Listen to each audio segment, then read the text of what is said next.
Thank you very much, Mr. Speaker, and thank you for spelling out the time. It's a privilege to follow my friend from Scarborough-Guildwood, who has had millions of minutes in this chamber, and I'm at a loss to ascribe any real substance to those minutes, despite the fact that I hold him with great affection, and he has been very helpful on some projects related to veterans.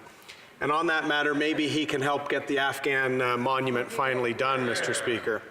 But look, you know, I share the comments from a lot of people today that I just have frustration with when this bill is being put forward. I think all members of this chamber have tremendous respect for the men and women who wear the uniform of the RCMP or wear the uniform of Canadian Border Services Agency, CBSA, and they are impacted by this bill. And nothing shows a lack of priority to introducing bills when the tulips are coming up here in Ottawa, Mr. Speaker. This is when we're in the final weeks of the parliamentary sitting year, and so when the government introduces something in this time period, it shows how much they prioritize it. If they're doing that in the fourth year of their mandate, with literally a few weeks left in the session, it actually shows disdain for the underlying issues of the bill, Mr. Speaker, when they've had 4 years related to it. My friend from Scarborough-Guildwood was suggesting we needed to stay in our partisan lane and was bemoaning the fact that we're decrying the lack of consultation and the lack of prioritization by this government. But they've left us no choice, Mr. Speaker. We don't even think, at the pace things are going, that this will be substantially looked at in committee, Mr. Speaker, despite his nice offer to take phone numbers of union members that were ignored in the preparations behind this bill. We won't even be able to get time to hear from them, Mr. Speaker. And that is a miss, because our job as an official opposition is to hold them to account, critique, and push for better, Mr. Speaker. I should remind my friend, the Liberal Deputy House Leader, better is always possible, Mr. Speaker. And this is an example of this. This bill was introduced on May 7th, 2019, literally in the final weeks of Parliament, much like Bill C-98, another public safety bill introduced on May, in the same month, Mr. Speaker.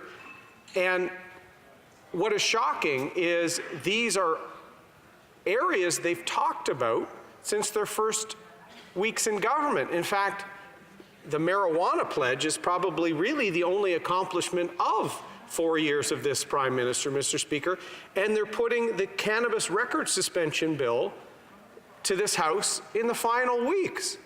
And you know who they haven't consulted in that? Law enforcement, Mr. Speaker.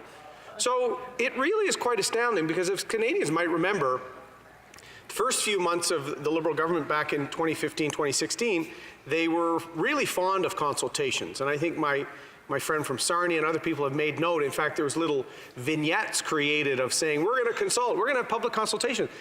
I guess after that, they stopped doing it entirely, Mr. Speaker, because this is my real concern in the matter of public safety and security bills. The CBSA alone will be swept into elements of Bill C-98, and the 14,000 people in that department, including the almost 7,000 uniformed people at 1,200 locations across this country, should be consulted on a substantive piece of legislation that will impact them.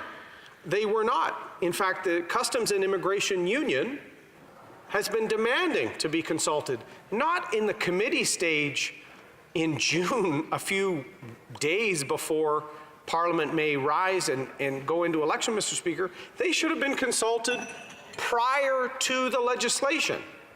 That is the real problem I have with this. Same with cannabis record suspension, Mr. Speaker, another public safety bill being thrown into the mix in the final weeks. The Canadian Police Association was not consulted and said this. Tom Stamatakis, the president, were we directly consulted? Not in an extensive way. We had a few exchanges, but we didn't have a specific consultation with respect to this bill, end quote, Mr. Speaker. It's the same now with C-98, where the underlying people impacted by it, including members of the Customs and Immigration Union, are not consulted on the bill. We also see important pieces of public safety legislation still lingering through the legislative process, Mr. Speaker. C-83, the corrections and conditional release, is now at committee. So the committee's already charged with other legislation from the final year of the government, Mr. Speaker. And a lot of us are watching Bill C-59 on national security, Mr. Speaker. A quite comprehensive, almost omnibus bill on national security is with the Senate, in the Senate committee range, Mr. Speaker.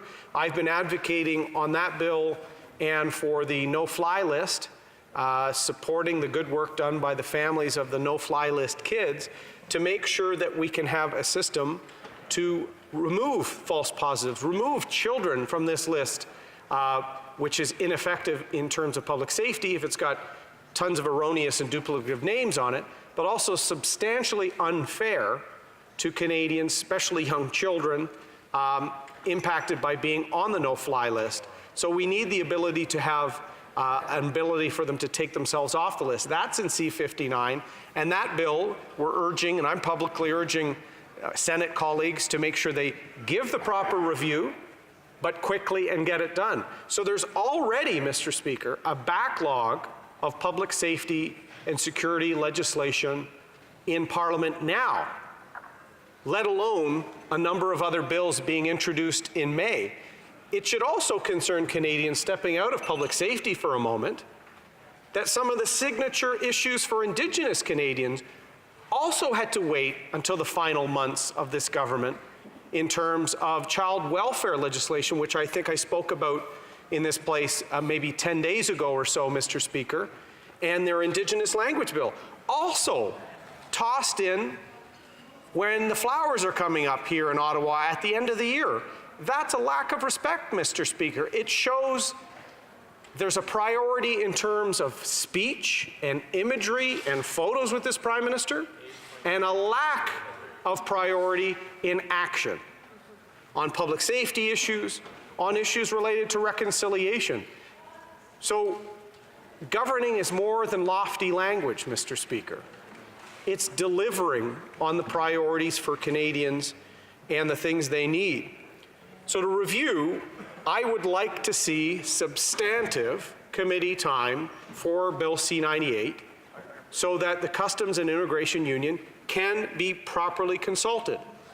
Same with RCMP. In fact, Mr. Speaker, I was the public safety critic before I took a little diversion and a national tour to get into a leadership race. And we actually worked with the government on C-7, which was the RCMP union bill, Mr. Speaker. So we've tried to work with them, particularly when it comes to uniformed service members. In fact, we pushed for amendments to C-7 so that there wasn't a hodgepodge approach to workers' compensation for our RCMP men and women, so that they didn't get different standards by different provinces. So these are important bills, and the people should be consulted. I would also urge the former chair who spoke, the member from Scarborough-Guildwood, to make sure that adequate time is given. Because we've seen with this government, despite claiming they would never use time allocation, never use omnibus bills, they use it literally by the week, Mr. Speaker. The House Leader appears to relish it now, and my friend the Deputy House Leader wishes he could erase all the speeches of outrage he gave in opposition about use of time allocation and omnibus legislation, because now he's part of the House Leader team that the member from Scarborough-Guildwood blamed for the delay that we have with these bills. He uses it with relish, Mr. Speaker. So let's make sure we have the proper committee time to look at the changes to the RCMP Act, the CBSA Act, to make sure we're doing a service to the people that will be impacted by them, whether it's on a public complaints process or other elements in Bill C-98. The consultation should have been done first, But to do this properly, the committee time, debate time cannot be rushed, Mr. Speaker. We will work with them, but we want to make sure the people impacted are part of the committee review process. Thank you, Mr. Speaker.